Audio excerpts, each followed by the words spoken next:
Hello, student. Let us start a new chapter today from Geography, chapter number 16 Climate. Climate is an average of atmospheric condition over a long period. Climate क्या है? जो हमारा atmospheric condition होता है, जो हम climate जो बोलते हैं, हमारे आज का मौसम कैसा रहा, उस कंडीशन अगर वो लॉन्ग पीरियड तक रहती है तो उसको हम क्लाइमेट बोलते हैं. Generally climate is determined from the average weather condition of summer, winter and rainy season of a place for about 35 years और मोर. 35 साल और 35 साल से ज़्यादा जो कंडीशन होती है समर, विंटर और रेनी सीजन में पर्टिकुलर प्लेस में, वो जो लॉन्ग टर्म में जो वेदर की कंडीशन पाया जाता है, उसका जो एवरेज कंडीशन पाया जाता है, उसको हम क्लाइमेट कहते हैं. In short, climate is an average of long term atmospheric condition. जो हमारी एटमॉस्फियर की कंडीशन होती है लंबे समय तक, उसकी एवरेज क्या होती है, उसको हम क्लाइमेट बोलते हैं. Weather is an average of short term condition of atmosphere. Atmosphere माने वातावरण है, जिसमें वेदर जो है, हवामान जो है, वो एक शॉर्ट टर्म कंडीशन होती है, average short term condition. Weather can change at any time during a day. एक दिन में जो वेदर जो है वो कभी भी चेंज हो सकती है. हम देखते हैं ना, कभी मॉर्निंग में ठंड होती है, दोपहर को गर्मी होती है और शाम को एकदम से क्लाउडी भी हो जाता है. तो this change in weather conditions depends on air temperature, air pressure, humidity, rain, fog और अमाउंट ऑफ क्लाउड्स एटसेट्रा. ये जो वेदर कंडीशन में चेंज होता है वो डिपेंड्स करता है एयर का टेम्परेचर क्या होता है, एयर का प्रेशर क्या है, ह्यूमिडिटी क्या है, रेन कैसा है, फोग क्या है और क्लाउड्स किस तरह का है. Weather affects our daily agricultural activities. Weather जो है वो हमारा डेली एग्रीकल्चरल एक्टिविटीज को भी इफेक्ट करता है. Indian meteorological department publish a daily weather map and a report of the entire nation. हमारा जो हवामान का जो फोरकास्ट करते हैं, वेदर हवामान विभाग जो है, हम न्यूज़ में देखते हैं आज का हवामान चारों मेजर कंट्रीज में जो पब्लिश करते हैं, वो पूरे देश का बारे में उसका रिपोर्ट बताते हैं. India shows a large diversity and characteristics in climatic conditions. Bharat जो है वो बहुत ही क्लाइमेटिक कंडीशन में वेराइटी है बड़े पैमाने पे, और उसकी कैरेक्टरिस्टिक्स भी डिफरेंट है. Seasons change in some parts of the earth according to the wind direction. Wind की डायरेक्शन के मुताबिक हमारे कुछ पार्ट्स, अर्थ के कुछ पार्ट्स में सीजन्स चेंज होती है. So the winds which change their direction according to the season are called monsoon winds. जो विंड्स जो है वो सीजन, जो उसकी डायरेक्शन के मुताबिक जो चेंज करता है सीजन को, उसको मॉनसून विंड्स बोलते हैं. These winds are so named after the Arabic word मौसम. मौसम जो अरेबिक वर्ड से हम मौसम विभाग जो हम बोलते हैं, तो ये विंड के नाम मॉनसून विंड्स इसी के बेस पे पड़ा. India, Sri Lanka, Bangladesh, Pakistan and Myanmar are Asian countries which experience monsoon climate. और ये जो सारे कंट्रीज है, एशियन कंट्रीज, ये मॉनसून क्लाइमेट को एक्सपीरियंस करते हैं. Seasonal changes. Revolution of the earth around the sun and her axial tilt are major reasons for changing in season.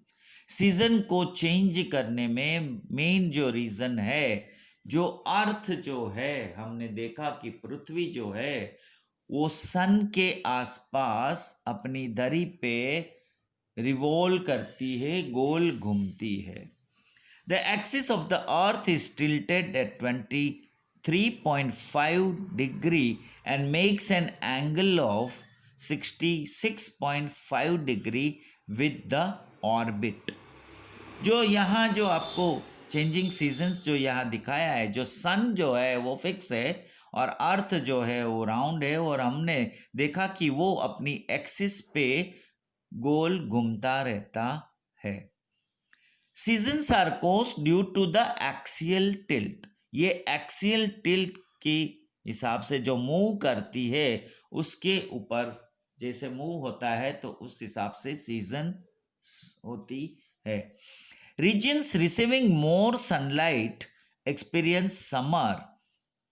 जो रीजन में जैसे घूमते घूमते जहाँ ज़्यादा सनलाइट एक्सपीरियंस होता है वहाँ समर सीजन हो जाती है.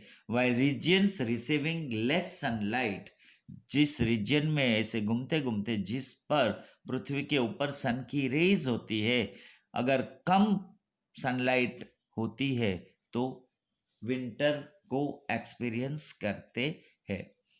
सन rays fall vertically over tropic of Capricorn on 22 December. 22 दिसंबर जो है उस दिन ये जो सन की रेज जो है अपने अर्थ के ऊपर, उसकी रेज सीधी वर्टिकली फॉल होती है. So the southern hemisphere experiences summer and the northern hemisphere experiences winter. जो हमने देखा कि नॉर्थ का जो ऊपर है नॉर्थ, और हमारा इंडिया का मैप जो है वो नीचे जो डायरेक्शन है साउथ, तो जो ऐसा पार्ट जो हो जाता है दो पार्ट में, हेमिस्फीयर जो है वो दो सदर्न हेमिस्फीयर और नॉर्दर्न हेमिस्फीयर में. तो जब ये सन रेज 22 दिसंबर को वर्टिकली फॉल होता है ट्रॉपिक ऑफ कैप्रिकॉर्न के ऊपर, तब सदर्न हेमिस्फीयर में समर एक्सपीरियंस करते हैं और नॉर्दर्न हेमिस्फीयर में विंटर को एक्सपीरियंस करते हैं. Nights in India are longer and colder in winter. India में जो नाइट्स है वो लंबी होती है और विंटर में कोल्ड होती है. Similarly the sun rays are vertical over tropic of cancer on 21 June. Tropic of Capricorn and tropic of cancer both are different. जो जोग्राफिकल हम लोगों ने 13, 14, 15 चैप्टर में पढ़े थे. तो ट्रॉपिक ऑफ कैंसर में जब सन की रेज वर्टिकल फॉल होती है 21 जून को, तब डेज आर लॉन्गर. तो तभी जो होता है वो दिन जो है वो लंबे हो जाते हैं. Rotation and revolution of the earth have a direct impact on the food, clothing and residencies of man. ये जो रोटेट जो रिवॉल्विंग होता है, रिवॉल्यूशन होता है अर्थ का, वो उनकी जो असर होती है, डायरेक्ट इम्पैक्ट होती है हमारे फूड, हमारे क्लोथ और रेसिडेंस के ऊपर. In monsoonal countries like India, the winter and summer monsoon winds which change direction according to the season. हमारा जो कंट्री है वो मॉनसूनल कंट्रीज है, जो हमने ऊपर देखा पढ़ा. तो हमारा जो विंड का डायरेक्शन है उस हिसाब से विंटर समर मॉनसून चेंज होती रहती है. This affect the seasonal weather. ये सीजनल वेदर में इफेक्ट करता है and give peculiar characteristics to the weather to every season. और हर सीजन में उसकी पिक्यूलर सीजन कैरेक्टरिस्टिक्स को हम फील करते हैं. That is why the climate is cold monsoonal climate और इसलिए हम क्लाइमेट जो है उसको क्या बोलते हैं, मॉनसूनल क्लाइमेट, क्योंकि जो विंड की डायरेक्शन है उस डायरेक्शन के मुताबिक हमारे यहाँ सीजन्स बनती है और हर सीजन्स के पिक्युलर कैरेक्टरिस्टिक्स है, पर्टिकुलर कैरेक्टरिस्टिक्स है। जैसे समर में दिन बड़े होते हैं या गर्मी होती है, विंटर में दिन छोटा होता है, ठंड होती है, मॉनसून में भी बारिश कभी भी विंड की डायरेक्शन के मुताबिक आता है। जो हमने ज्योग्राफिकल कंडीशन के हिसाब से, हमने मैप के हिसाब से, हमारी जो जियोग्राफी है भारत देश की, उस हिसाब से हमने देखा कि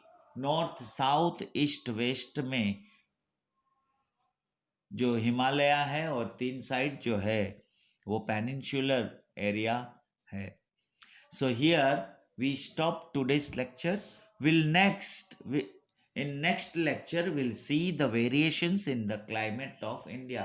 इंडिया का क्लाइमेट में किस तरह वेरिएशन होता है वो हम अगले लेक्चर में देखेंगे। Thank you.